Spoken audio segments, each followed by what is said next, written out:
Across the river lies a village where no one dares to speak.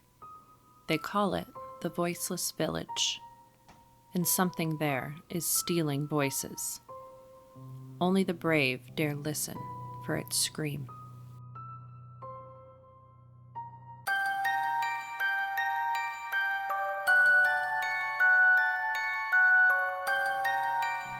The lantern flickered awake in the basement of the watchtower, its glow spreading over the map nailed to the wall. Iris Evelyn and her younger sister, Fiona Wilde, stood ready. Shimmy, Fiona's brown and white paint horse, stomped softly in the shadows outside. The girls had faced monsters before, but this time, the lantern's light seemed darker, more urgent. The lantern swirled with smoke until Silas's voice emerged, dry and amused. The brave still speak. The frightened fall silent forever. Iris frowned, tightening her grip on her crossbow. Perfect. Another puzzle wrapped in a nightmare. The lantern pulsed brighter. A perfect mission for two. One serious, one screaming. Fiona burst into giggles. Iris groaned and rolled her eyes.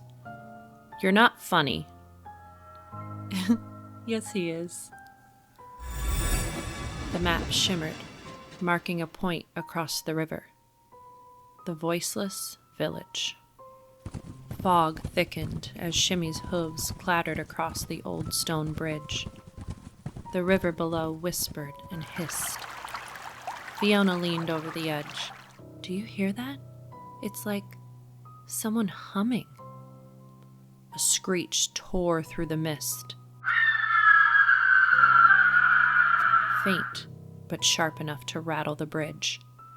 Shadows shaped like wings flickered just out of view. Iris pulled Fiona back.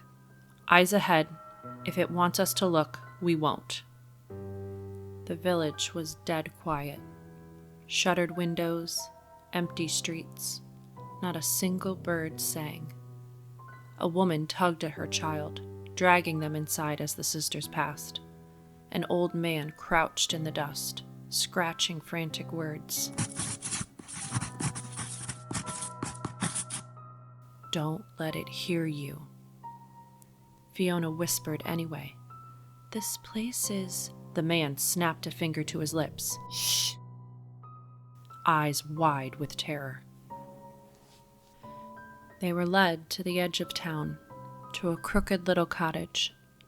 Inside, they found her, Margot, a bright-eyed 8-year-old with messy hair and a lantern of her own, which was just a candle in a jar. Unlike the others, she spoke freely. I'm not afraid, she said proudly. That's why I didn't take my voice.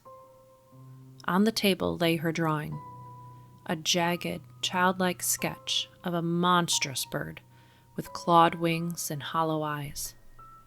The lines on the page seemed to twitch when no one looked directly at it. Fiona whispered, That's amazing.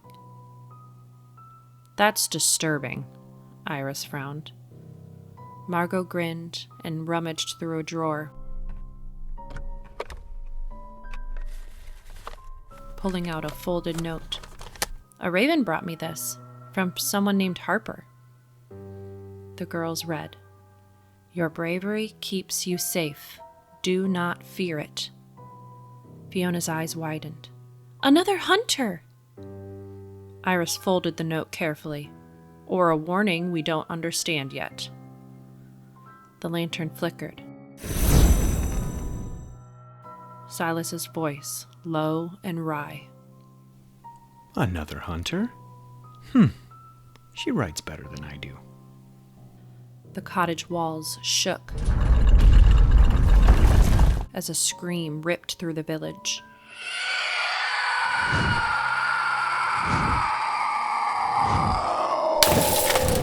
The sound shattered a jar, rattled window panes, and made Fiona's teeth ache.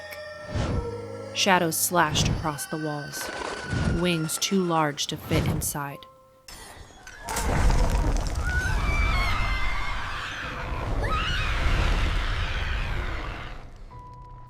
talons gouged stone outside.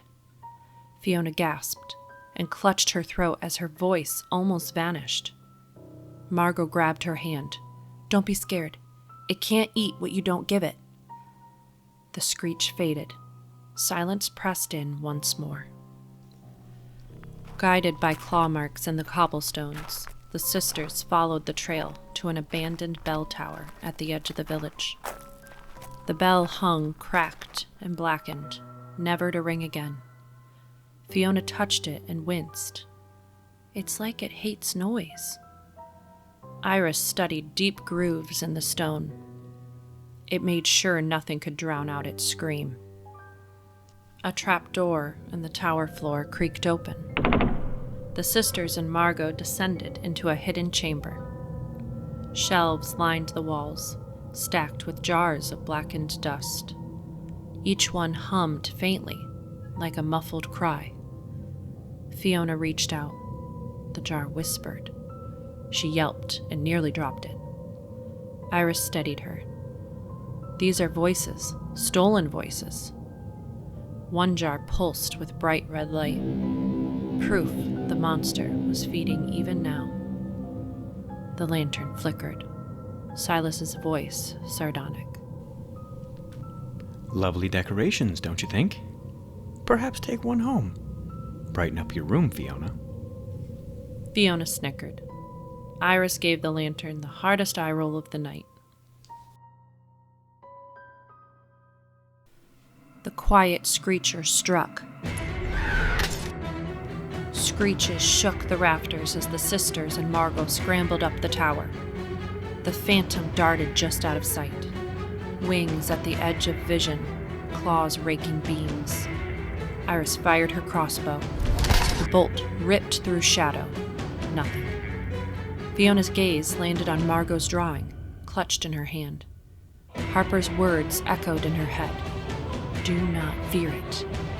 She slapped the drawing against the tower wall with sticky wax from a candle. Come on, bird brain. Look at yourself. The lantern blazed. The Quietscreecher's form twisted, yanked toward the page, forced into shape.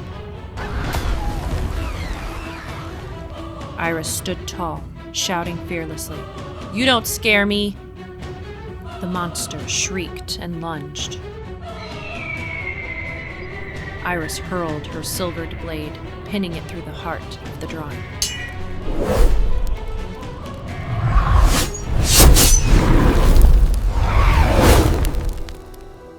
The scream rose higher, cracking the jars below.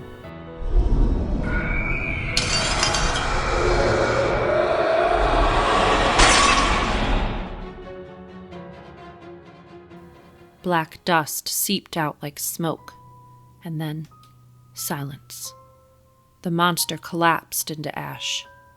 Among the soot lay a single blackened shard of coal, still humming faintly with stolen voices. Back at the watchtower, Iris placed the shard on the map. The faint hum echoed against the roots and claw marks of their past trophies. Silas's lantern flickered. Ah, a tidy ending.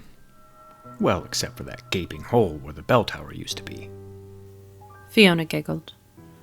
Iris sighed. The lantern dimmed, voice fading. Fear is the sharpest blade, and something far sharper awaits in the dark. The watchtower fell silent.